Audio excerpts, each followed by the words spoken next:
Hey there, it's Colin Dart, Mile High Modern, Johnny Kellogg, MHM Lending, good to be back.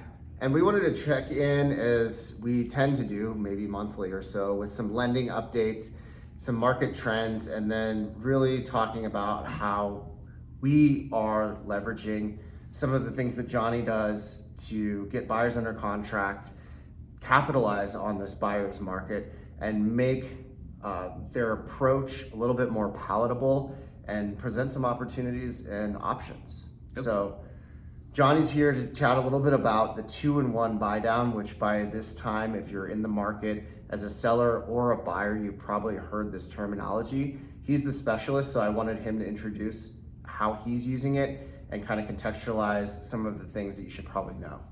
Yeah, thanks, Colin. So to start, I'll just briefly explain what a 2-1 buy down is. It's a temporary interest rate buy down. It's not an adjustable rate mortgage like an ARM. A temporary rate buy down allows the rate to be lowered for the first 1 to 3 years of the mortgage. And a 2-1 buy down, for example, like Colin alluded to, allows it to be 2% lower in the first year, 1% lower in the second year, and in years 3 through 30, you go back to the normal note rate. And so this is different from an ARM because with an ARM, we're unsure of what the rate is going to adjust to once that initial term is up. For a temporary rate buy down, we know exactly what that rate is going to be for years 1 through 30. In addition to a 2-1 buy down, which is the most common product, there's also 3-2-1 buy downs. So the rate in the first year is 3% lower, then 2 and then 1, and then 1 year buy downs as well, in which the rate is only 1% lower for that first year. Okay, excellent. Yeah. So when you're using this product, is this something that you generally see is funded by the seller? Are buyers allowed to fund this on their own? And would you advise a buyer to fund this on their own? Yeah, so a 2-1 buy down or any temporary buy down actually has to be paid for by the seller. Okay. And to walk you through just kind of the mechanics of how it works. So the concession to cover this comes from the seller. And that concession is equal to the difference in payment that the borrower would be making at the higher rate. So let's just say 6.8% today is kind of the going average 30-year fixed rate. So the difference between the payment at 6.8% and then at say 4.8% for the first year and 5.8% for the second year, the seller concession covers that difference in payments for the first 2 years. So if we're just talking through a scenario to put some numbers to it, let's say we were looking at a $700,000 purchase, 20% down. The cost of that buy down would be about 13 grand. And that comes from the buyer saving $700 a month for the first year and about $400 a month for the second year. So then every month that $13,000 concession gets drawn on to cover that difference. So that's put into escrow. Essentially put into an escrow account, yep, that's drawn on each month, covers the difference, whether it's $700 for the first year or $400 for the second year, until that amount runs out. Okay. And then the part of the strategy, from my understanding, is that we're hypothesizing interest rates going back down to a place where refinance is achievable during that 2-year period or towards the end of that 2-year period. What happens if, let's say, in 2024, someone purchases at the end of 2022, early 2024, they want to refi because rates are more favorable? What happens to the remainder of that escrow, that surplus of funds that's sitting in escrow? Yeah, so this is what's really awesome about a 2-1 buy down. Any amount that hasn't been used up to cover the difference in the payments actually gets returned back to the buyer or the borrower in terms of like a principal reduction. So let's walk through that scenario again. Let's say at the start of 2024, there's $6,000 remaining from that 13 grand. That $6,000 can go towards paying down the buyer's loan or covering their closing costs on a refinance. Okay. So it's nice. You're essentially, it's not a use it or lose it type situation. You either stick it out for the full buy down term and the total amount gets drawn on, or you refinance and that money goes towards paying your loan down, giving you a free refinance, etc. Okay. Yeah.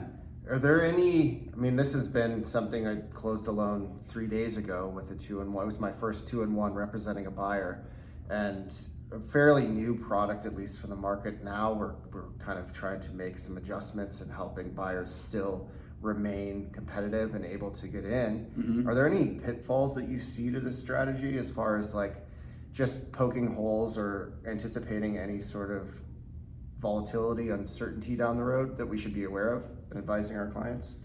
Yeah, I mean, I think one of the pitfalls would be not preparing the buyer for a scenario in which they're in that loan which exceeds the buy down term. So the buyer needs to be aware that there is a possibility that they're not going to be able to refinance the loan, and then at some point their rate may be, again, around 6.8%, where current rates are at today.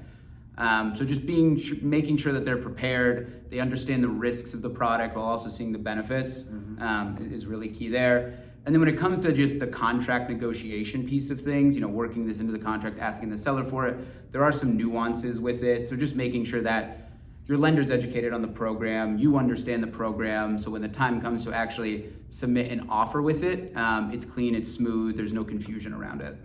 Yeah, agreed on that second part. Yeah. I mean, you really need to have a well-versed lender that knows what they're doing, that knows how to navigate this, not only in just like the dollars and cents, but how it contextualizes into negotiation. So important because it's new to a lot of people. And, as a listing agent, I'm also advising my sellers, we price to win, we price to get a list price or above offer. But in this market, there's just so much movement and to anticipate that if there are some fluctuations in what we're going to take a look at as far as price goes, the first thing that we're going to see probably is a concession to do a 2-in-1 buy down or a permanent buy down or a 3-2-1 buy down, something to that effect. So, and one thing I'll say, a lot of people have called it like a win-win product, meaning it's a win for the buyer in that they're able to get a much lower rate for a temporary period of time, and a win for the seller too, because maybe they're not having to shave off as much of their bottom line in terms of, say, a price cut. True. Instead, they can offer this concession of, say, $13,000 versus a $25,000 price cut, and that $13,000 concession for the 2-1 buy down has a much bigger impact on the ultimate buyer than a $25,000 price cut would, right? I mean, a $25,000 price cut maybe saves the buyer $60, $70 a month, where a 2% interest rate reduction could save them $700 a month. Yeah, huge. I mean, I see that win-win for sure. That's what we've been discussing instead of price reductions, is offering those if we go down that road with sellers. So a good tool to have. It's an interesting market to be in. It's crazy that we're coming off this extreme seller's market and now it's actually buyer favorable, and really everything is going for you on the buy side except a little bit higher interest rates relatively.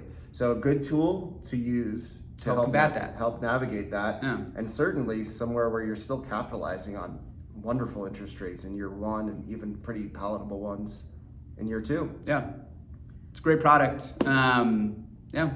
Yeah, well, if there's follow-up questions, of course, Johnny's always available, as myself. Questions on that, I will defer to his expertise for the lending end, but certainly how to put it into the big picture, I'm happy to chat further. And hopefully we get to see y'all soon. Thanks, everyone. Take care, ciao.